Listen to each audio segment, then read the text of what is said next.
I didn't ask to plan the wedding. That's what I keep telling myself. I just offered to help with small things, you know? Maybe some flowers, a cake deposit, table linens if they got too expensive. But when my son Tyrone told Sierra I'd offered to help, somehow she heard that I'd cover most of it.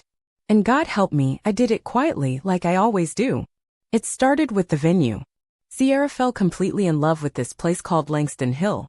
One of those converted barns that photographs beautifully with string lights and mason jars everywhere. I smiled when she showed me the pictures on her phone, her eyes lighting up like a child on Christmas morning. What I didn't tell her was that I'd been in that building long before it became a wedding factory. My old friend Ray used to own it back when it was just a feed supply warehouse. Plain concrete floors, metal shelving, the smell of grain dust in the air. After Ray passed, I bought it off his daughter for pennies on the dollar. I cleaned it up myself, scrubbing every corner until my knuckles cracked and bled. I rented it out for small events, never changed the name. Let people think Langston Hill was some fancy brand and not just Ray Langston's old workshop with fresh paint and dreams.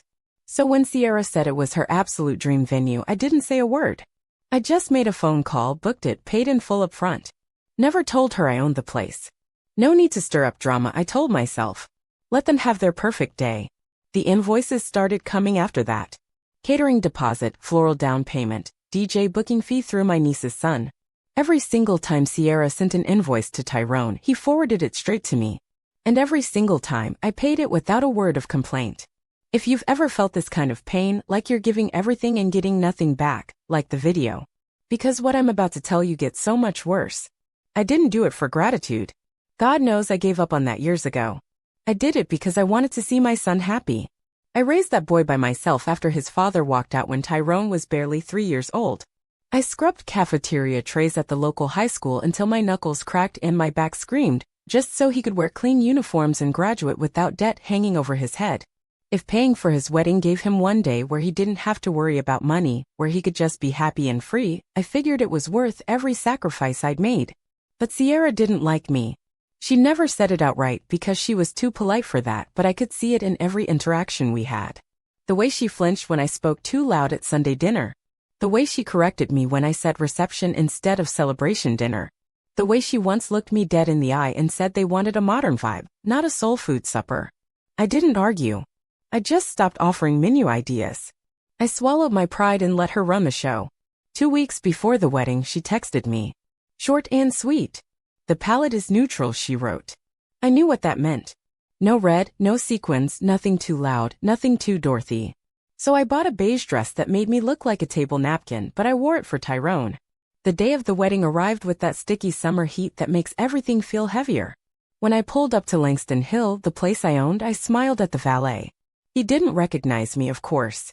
Most of the staff didn't. That was the point.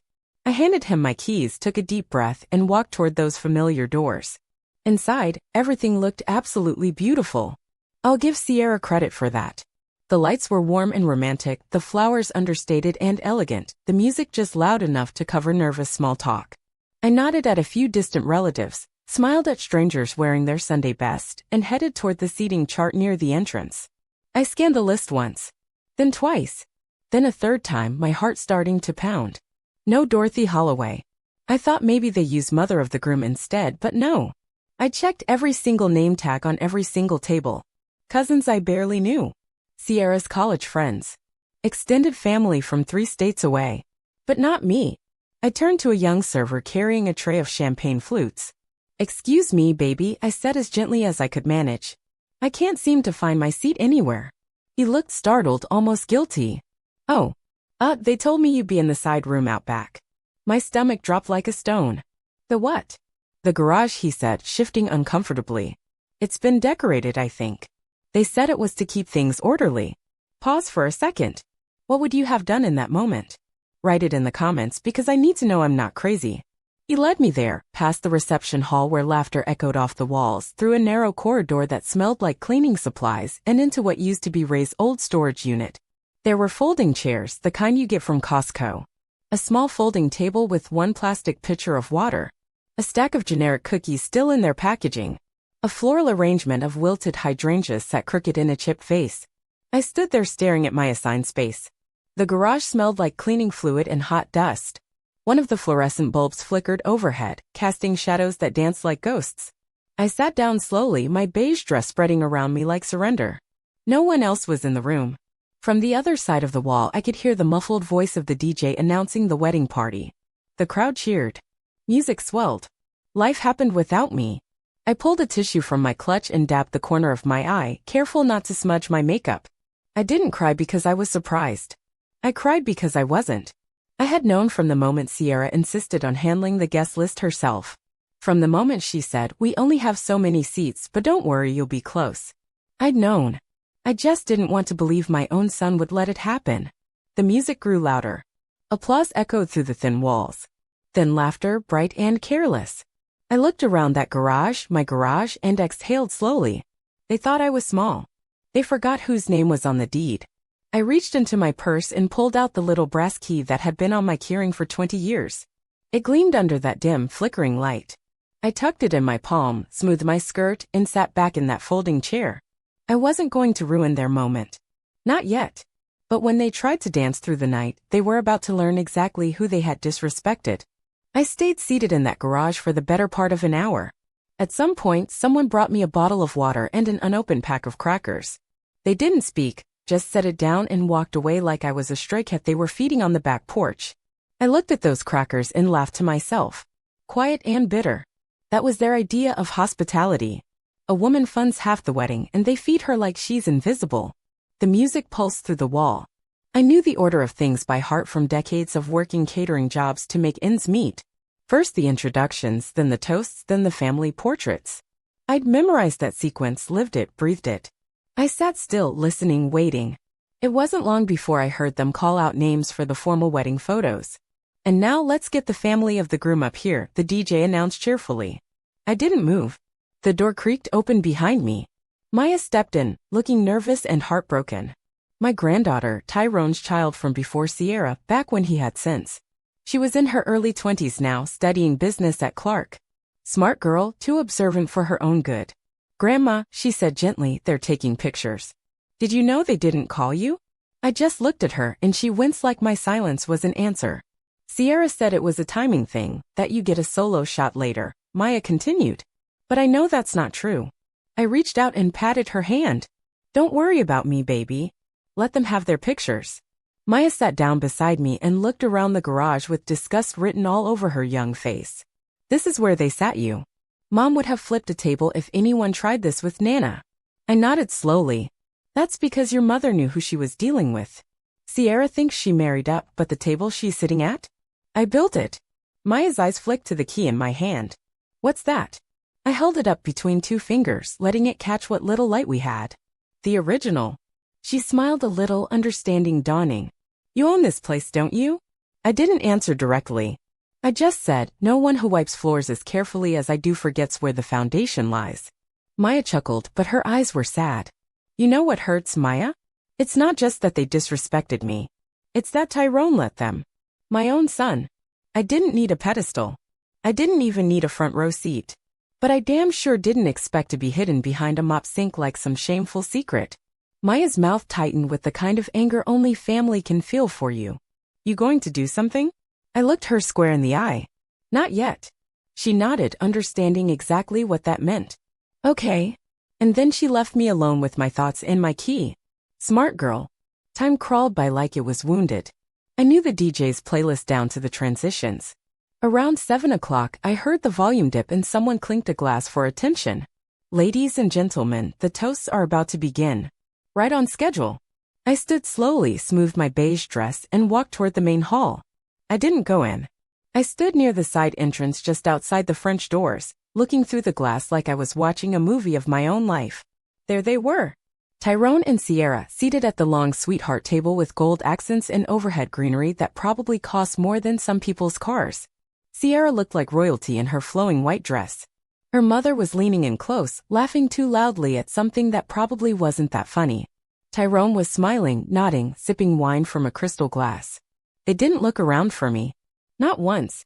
A cousin I barely recognized stood and gave a toast about love and perseverance and blended families. People clapped politely. The DJ queued up Luther Vandross and the first dance began under those twinkling lights I'd helped pay for. If you think I was right to do what I did next, type 1 in the comments. If you think I was wrong, type 2. I'm reading every single one, and I need to know. I watched from the shadows as Tyrone led Sierra onto the dance floor. That's when I reached into my purse and pulled out my phone. I scrolled to my contacts and called Mr. Benton, the real estate broker I'd been working with for the past year. It's Dorothy, I said, my voice steady as stone. Go ahead with the finalization. You sure? He asked. I could hear papers rustling in the background. They're dancing now, I replied, watching my son spin his wife under lights I'd paid for.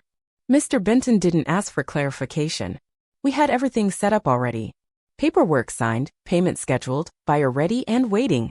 I had agreed to delay the closing until after the wedding out of courtesy, but courtesy had died in that garage with the flickering light. It'll be official within the hour, he said. I'll text you when the title office confirms. I hung up and slipped the phone back into my clutch. I didn't feel rage anymore. I didn't even feel sad. I felt crystal clear, like I'd finally found my footing after years of walking on shifting ground. Let them dance. Let them raise glasses and post Instagram stories and toast to forever. Let them soak up every second of their borrowed fairy tale. Because when the lights came back on, they were going to learn the hardest lesson of their lives. I wasn't a guest in their fantasy. They were trespassers in mine, and I had the paperwork to prove it. The hour passed like a countdown in my bones. I stood near the corner of the reception hall, invisible to everyone who didn't know where to look. The music played on, couples twirled across the dance floor, laughter rose like smoke, and champagne glasses clinked over promises no one really meant to keep. I kept my purse close, one hand gripping the fabric like it held my last nerve. But I wasn't angry anymore. That feeling had left me the moment I hit send on that call to Mr. Benton. Now I felt cold, steady, like I'd just stepped out of fire and into ice water. Everything slowed down around me. The chandeliers sparkled like cheap stars. The rented flower centerpieces, all white peonies and fake eucalyptus, looked plastic and temporary. The whole thing felt staged, like I was watching a scene from a play I'd funded but was never cast in. Right around 8:40, I saw him. Victor, the venue manager I'd hired myself years ago when Langston Hill was just a rental shell I was trying to revive. He was standing near the back hallway, holding a clipboard and looking around like he was waiting for a signal. I gave him a slow nod. He blinked once, tucked the clipboard under his arm, and disappeared down the corridor. That was the cue. I made my way outside into the humid night air. Cicadas were chirping in the trees, and you could hear summer holding on for dear life. I took a seat at one of the empty patio tables, far from the dance floor, and waited. It didn't take long. Inside, the DJ made another announcement. Ladies and gentlemen, can I get your attention, please? We're now moving to the cake cutting and reception closing speech from the couple. I sipped my water slowly, feeling chills spread from the bottom of the glass to my chest. Then the murmuring began. Small at first. A few confused glances near the restrooms. Someone trying a door handle that wouldn't turn. Another guest calling over a server, whispering, "Why is the drink station shut down? Why are the bathrooms locked? I think the bar is packing up." Through the window I saw Sierra. Her perfect smile dropped just slightly. Just enough for me to notice. She stood up from her sweetheart table and walked toward Victor, who had reappeared by the side doors. "I need to speak with you," she said, her voice fake calm but sharp around the edges like broken glass. Victor smiled politely and stepped outside with her, directly into my line of sight. "I'm sorry, ma'am," he said, hands folded behind his back like he was delivering a weather report. "There's been a property transfer. Legal turnover finalized 15 minutes ago. Property ownership has changed. We're closing down the event per Clause 14B of the rental agreement." I nearly smiled at the way her expression fell apart in real time. "What the hell are you talking about?" She snapped, her wedding composure cracking like ice. Victor didn't flinch. He'd worked for me long enough to know how to handle difficult situations. Clause 14B allows immediate event termination in case of property sale. And since the original owner sold the venue as of this evening. Who? Sierra's voice rose an octave. Who sold it? Victor turned and pointed directly at me. She spun around and our eyes met across that patio. I stayed seated, one leg crossed over the other, calm as a lake in winter. Tyrone came rushing out behind her, confusion written all over his face. "What's going on?" Sierra nearly screamed the words. "Your mother just sold the damn venue." He looked at me like I'd grown horns. "Ma?" I set my water glass down, stood slowly, and adjusted my purse strap. "You sat me in the garage," I said evenly, "behind the mop bucket in the building I've owned since 2004. The silence that followed hit like a physical slap. Sierra's mother came barreling out next, already dialing someone on her phone, probably a lawyer or the police or God himself. Victor calmly informed her that legal enforcement would begin shortly if the building wasn't vacated. He handed her a printed document, signed, stamped, and filed with the county. People began pouring out the doors behind them, murmuring, confused, some already filming on their phones. The night air filled with overlapping conversations and the sound of heels clicking against stone. "I told y'all I paid for the venue," I said loud enough for everyone to hear. "I just never said I owned it." Tyrone opened his mouth, but no words came out. He looked like a man watching his world collapse in slow motion. Maya was standing near the back of the crowd, arms folded, eyes locked on me like I was the final piece of a puzzle that finally made sense. The DJ's speakers cut off mid-song. One of the bartenders wheeled a cart past us, muttering about the end of his shift. Chairs were being stacked. Someone's child started crying. The fairy tale was officially over. Sierra turned back to me, her mouth shaking with rage. "You ruined our wedding." I gave her the smallest smile I could manage without letting my teeth show. "No," I said softly. "You ruined the invitation. The wedding was just the invoice." Liking this video and subscribing to the channel, it's not just a click. It's you standing with me. It's support I can feel, and I need that right now. I walked right past her down the pathway I paid for, in heels they told me not to wear, across bricks I'd chosen myself, through a building they tried to erase me from. I didn't look back. Didn't need to. They were standing in a dream they'd never owned, and I had just taken the walls down around them. I walked down that pathway like it was a runway made for me and me alone.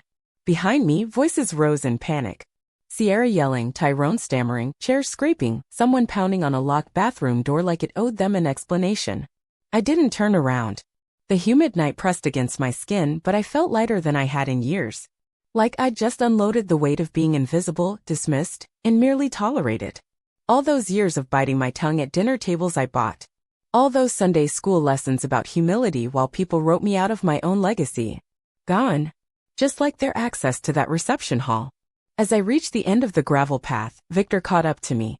He was out of breath, holding a set of keys and a manila folder. "It's done," he said. "Buyer signed electronically. Deposit cleared. Title company will follow up next week." "Good," I said, taking the folder and slipping it into my purse like it was a dinner receipt. He hesitated. "Are you okay, Miss Dorothy?"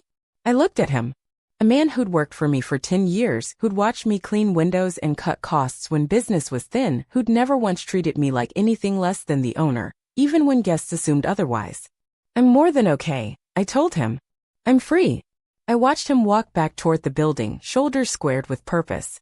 Inside, the DJ had gone completely quiet. People were filing out like ants from a flooded hill, confused, overdressed, holding their heels in one hand and their dignity in the other. I took a seat on one of the wooden benches near the rose bushes and breathed in the night air. In the distance, someone was yelling about getting a refund. Maya appeared a few minutes later, calm and composed, holding 2 slices of wedding cake on paper plates. "Figured you didn't get one," she said, handing me a plate. "I didn't," I replied. "But I got the building." We both laughed, quiet and sharp like broken glass catching light. She sat down beside me and looked toward the crowd gathering at the front of the venue. Some guests were calling Ubers. Others were standing around with confused expressions and plastic cups full of flat champagne. "Everyone's saying this is going to go viral," Maya said casually. Someone already posted a clip of Sierra screaming in front of the dance floor. Caption says, "Bride kicked out by landlord who's also the groom's mom." I took a bite of cake. It was too sweet, with that fake almond extract aftertaste that tries too hard to be elegant. "I hope they get the lighting right," I said. "This side of the property photographs better." Maya grinned like she'd raised me instead of the other way around. "You're evil, Grandma." "No," I corrected her. "I'm observant. And I'm exhausted." We sat in comfortable silence for a while, eating overpriced cake and watching the chaos unfold. Then I asked the question I'd been holding in my chest since the day Tyrone announced his engagement. "Do you think he really didn't know what they were doing to me?" Maya shrugged, picking at her cake with a plastic fork. "He knew. But he let her run the show. He wanted peace more than he wanted respect for you." That hit like cold water, even though I knew it was true. "That's what hurts most," I said. "Not that she tried me, but that he let her." "You taught him grace," Maya said quietly. "But Sierra taught him silence." That observation sat heavy in the space between us, like truth often does. By now, the parking lot was half empty. Guests were walking in confused circles, trying to figure out if the event was truly over or just on pause. A few were still clinging to centerpieces like they might be parting gifts. The venue staff were rolling carts out one by one, their movements smooth and rehearsed. They'd done this before, just never under these circumstances. I saw Tyrone standing alone near the fountain, his tuxedo jacket off, his shirt unbuttoned at the collar. He looked like a man who'd been spun in a dryer and hung out to dry in the wrong zip code.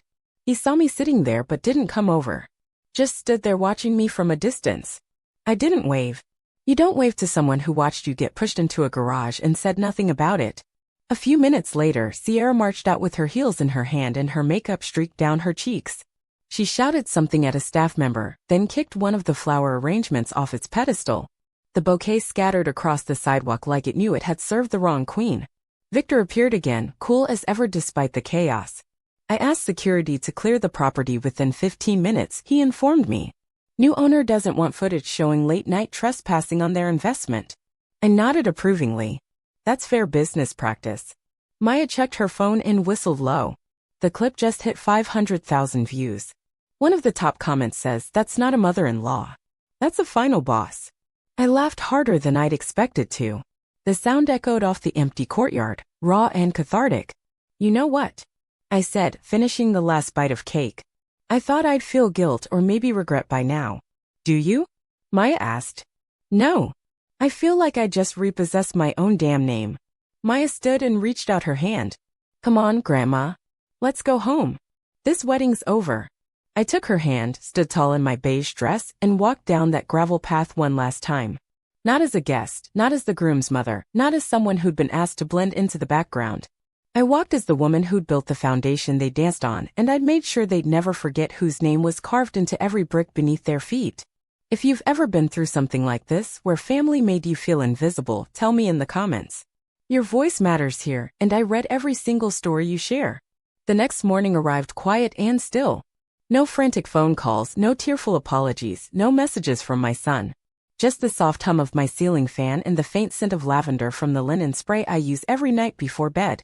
You'd think after what happened, my phone would be exploding with calls and texts, but there was only silence. Silence is what people use when they think they can outweigh your dignity, when they believe you'll eventually back down and apologize for standing up for yourself. I made myself a cup of chicory coffee and sat by my living room window. Sunlight cut across the hardwood floors in clean golden lines. Outside, the neighborhood kids were already riding their bikes like nothing had shifted in the world overnight.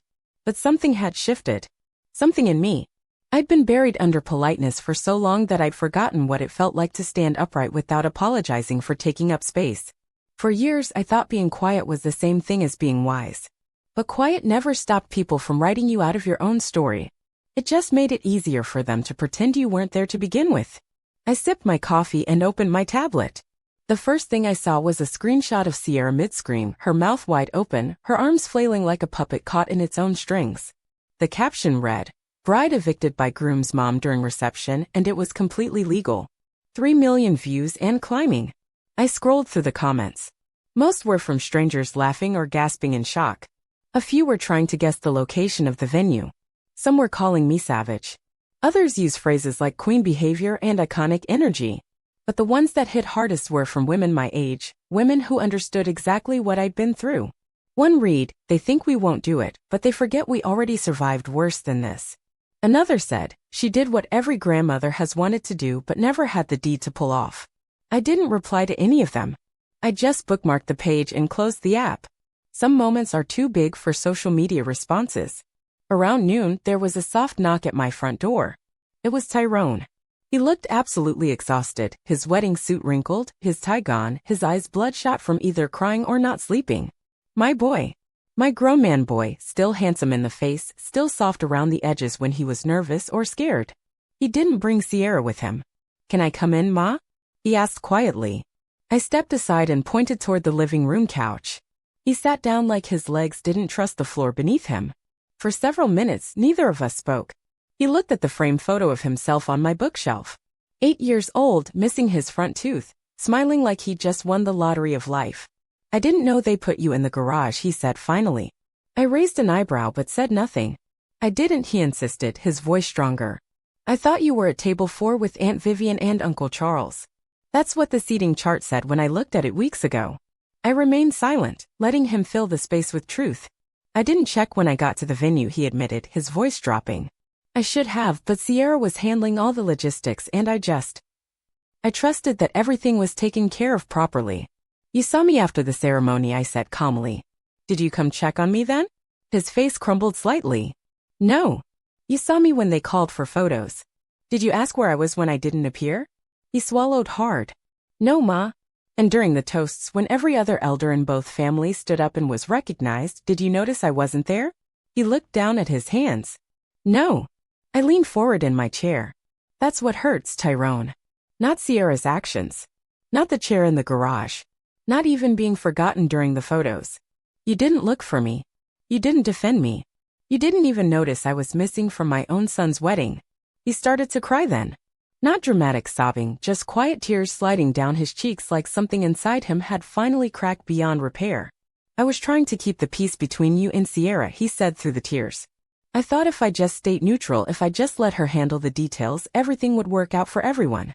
There is no peace without respect, I told him firmly. You kept her comfortable and lost my trust in the process. He nodded slowly, wiping his eyes with the back of his hand. I'm sorry, Ma. I'm so sorry. I stood up and walked to my china cabinet, pulled out a manila folder, and handed it to him. Inside were copies of every single receipt I paid for his wedding. Venue rental, catering deposits, floral arrangements, decorations, DJ booking. Everything in my name, everything from my bank account. I don't need reimbursement, I said clearly. But I do want the record straight between us. He flipped through the papers with shaking hands, his eyes scanning dollar amounts that added up to more than some people's annual salaries. You raised me better than this, he whispered, his voice broken. I did, I replied without hesitation. Then I walked back to the cabinet and pulled out another envelope. This one was thicker, more official looking. I handed it to him with steady hands. He opened it slowly, his eyes scanning the first page. Then they widened with understanding. You're taking me out of the will, he said, not accusingly, just stating a fact. I'm not removing you completely, I clarified. I'm reallocating my assets. You'll still receive a portion of my savings and some personal items. But the house, the rental properties, the business investments. He looked up at me, waiting. They're going to Maya, I said. She saw me that night. She sat with me in that garage. She didn't flinch when I showed her the key to my own building. He nodded slowly, his face unreadable but accepting. I understand why you're doing this. I leaned back in my chair. Do you really? He didn't answer immediately, which told me he was actually thinking about it instead of just reacting. We sat in that loaded silence for what felt like hours but was probably only minutes. Finally, he stood up from the couch. Can I still visit you? He asked, and for a moment he sounded like that 8-year-old boy in the photograph. This will always be your home, I said. But don't expect to walk out the same man you were when you came in. Some lessons change you permanently. He gave me a small, sad smile that reminded me of the child I'd raised alone. I already haven't been the same since last night, Ma. Then he left, walking slowly to his car like a man carrying invisible weight. I stood at my window and watched him drive away. That's the thing about real consequences. People think they're loud and dramatic and explosive like something you see in movies. But the most effective consequences are quiet. They happen on paper and legal documents, in the way people start using your name with reverence instead of assumption. It's the shift in tone when they realize the person they dismissed actually owns the ground they're standing on. And once that shift happens, you don't have to say another word. The respect follows naturally. Subscribe if you want more stories like this, real and raw and completely unfiltered. Because this isn't over yet. A month passed after the wedding that broke the internet. No one dared say my name without caution anymore. The same church ladies who used to whisper behind their fans about how I always thought I knew everything were suddenly calling me Miss Dorothy with full respect in their voices. The aunties who used to overlook me at family gatherings made sure to stop by my pew every Sunday morning to say good morning properly. I didn't need their validation, but I noticed the change and I let them show it. The wedding eviction clip had passed 10 million views.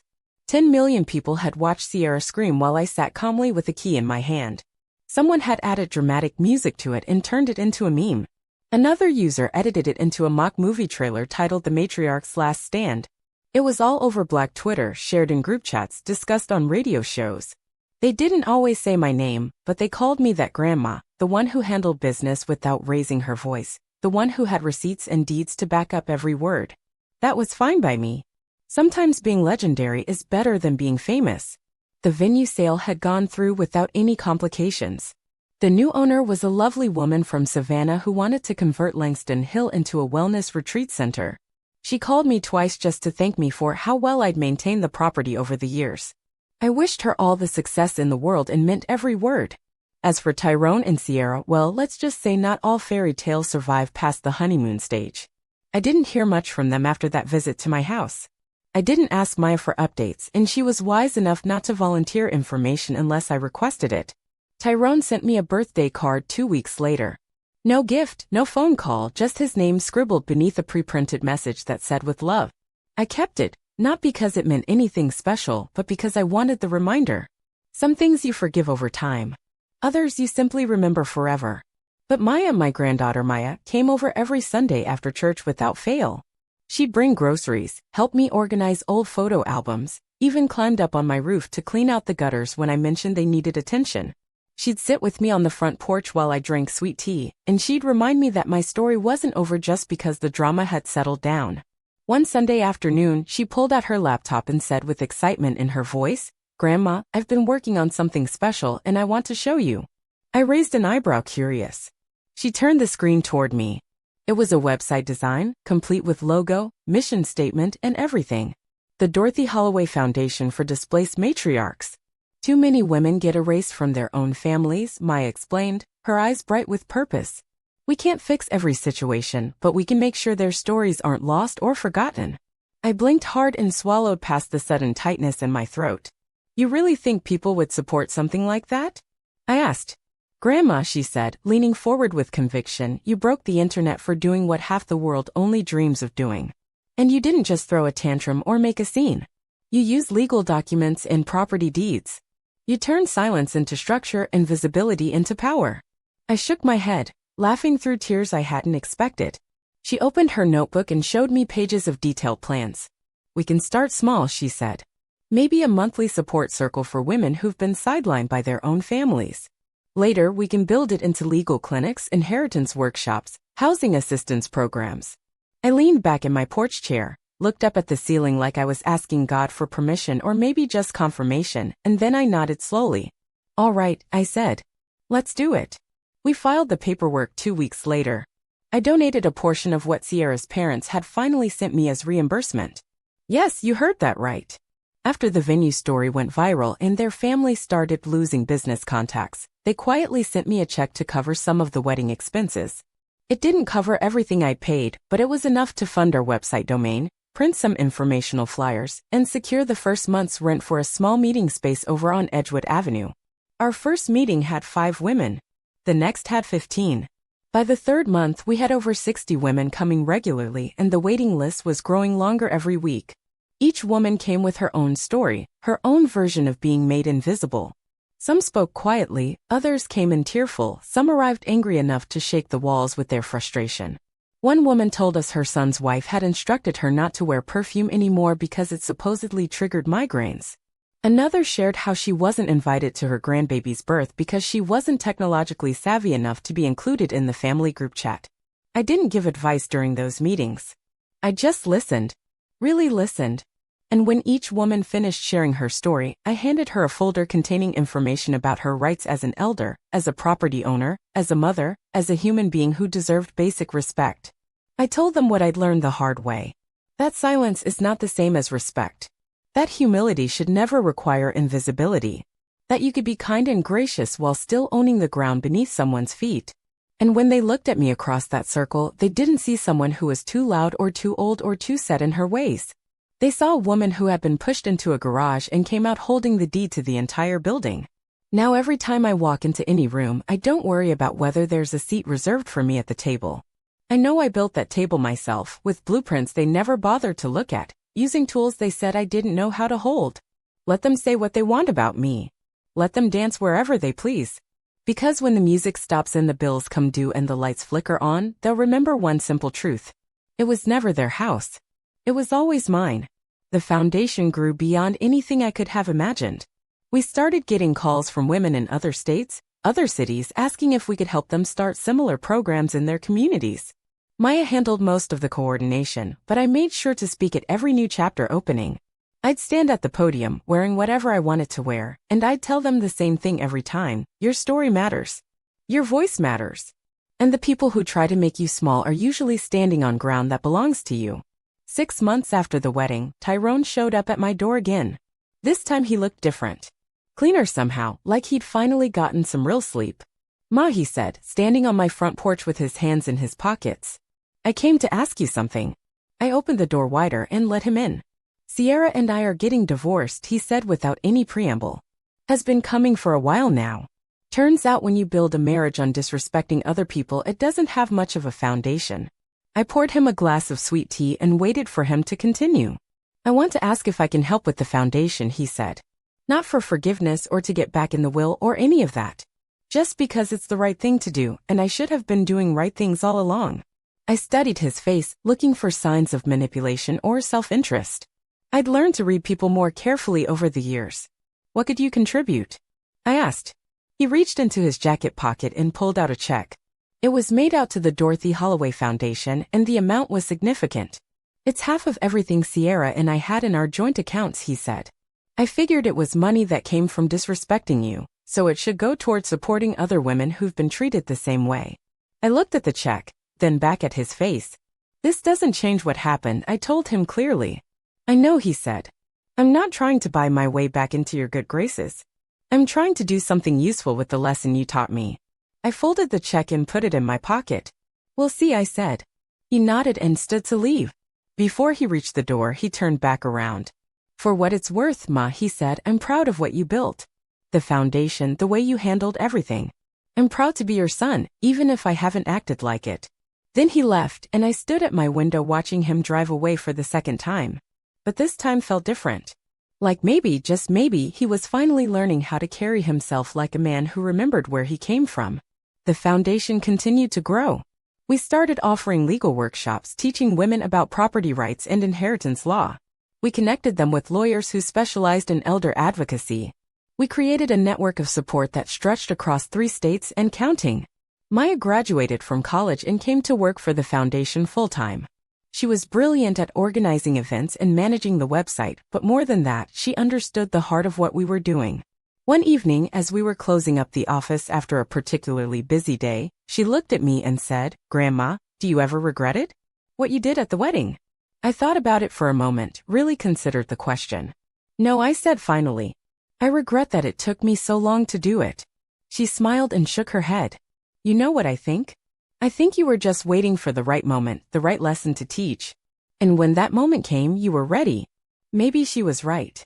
Maybe everything had happened exactly as it was supposed to. 2 years later, I was invited to speak at a conference for women's rights advocates.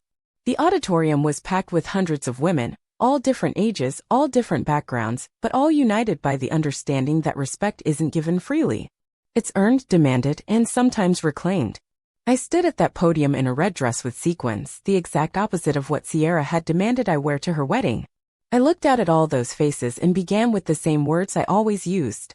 "I didn't ask to plan the wedding," I said, and the entire room went silent. "But I did ask to be treated with basic human dignity."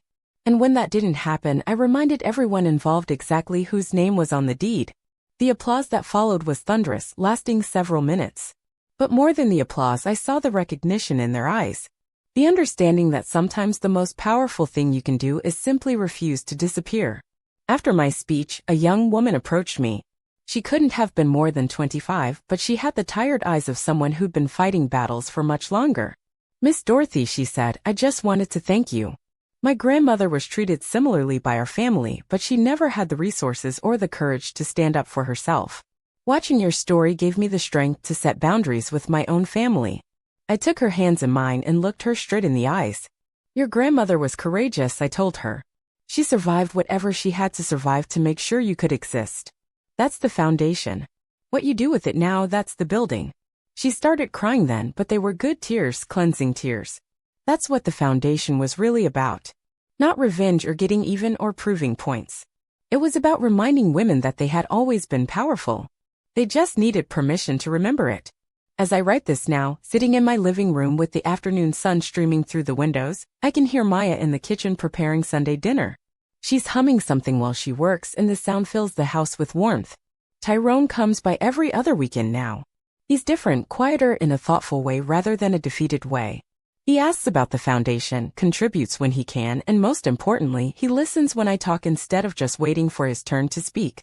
The foundation has helped over 300 women in the past 3 years. We've prevented evictions, contested unfair wills, mediated family disputes, and most importantly, we've created a community where being invisible is no longer an option. Sometimes people ask me if I miss the old days when family gatherings were peaceful and no one questioned the status quo. The answer is simple. I don't miss being small. I don't miss being quiet when I should have been speaking. I don't miss making myself smaller so other people could feel bigger. I spent decades teaching myself that keeping the peace was more important than demanding respect. But peace without respect isn't peace at all. It's just delayed conflict, and eventually that conflict will find its way to the surface. Better to handle it on your own terms, with your own timeline, using your own resources. The wedding clip still gets shared occasionally, usually when someone needs an example of what boundary setting looks like in real time. I don't mind the attention anymore. If my story helps even one woman understand that she doesn't have to accept being treated as less than human, then every moment of public scrutiny was worth it. Maya is talking about expanding the foundation into a full-scale advocacy organization. She has plans for legislation, policy change, systematic approaches to protecting elder rights. She's young and brilliant and believes she can change the world. I believe she can too. As for me, I'm content to be the woman who owned the building. The one who kept the key when everyone else forgot where the doors were. The one who reminded a room full of people that respect isn't optional, it's foundational. And when I'm gone, when my story becomes something Maya tells her own granddaughter, I want it to be remembered not as a cautionary tale about family drama, but as a reminder that you always have more power than you think you do. Sometimes that power is in your voice. Sometimes it's in your choices. Sometimes it's in your bank account or your property deeds or your ability to simply stand up and walk away. But it's always there, waiting for you to remember it exists. I learned that in a garage behind a wedding reception, sitting on a folding chair with a brass key in my hand, listening to music that I had paid for but wasn't invited to enjoy. That's when I remembered who I was. Not the woman who cleaned up after everyone else's dreams, but the woman who built the foundation those dreams were standing on. And once I remembered that, everything else fell into place. The foundation, the respect, the peace of mind that comes from knowing you'll never again accept being treated as anything less than essential. That's the real story. Not the wedding, not the viral video, not even the revenge. The real story is about a woman who forgot her own power for a while, and then remembered it at exactly the right moment. And once you remember power like that, you never forget it again.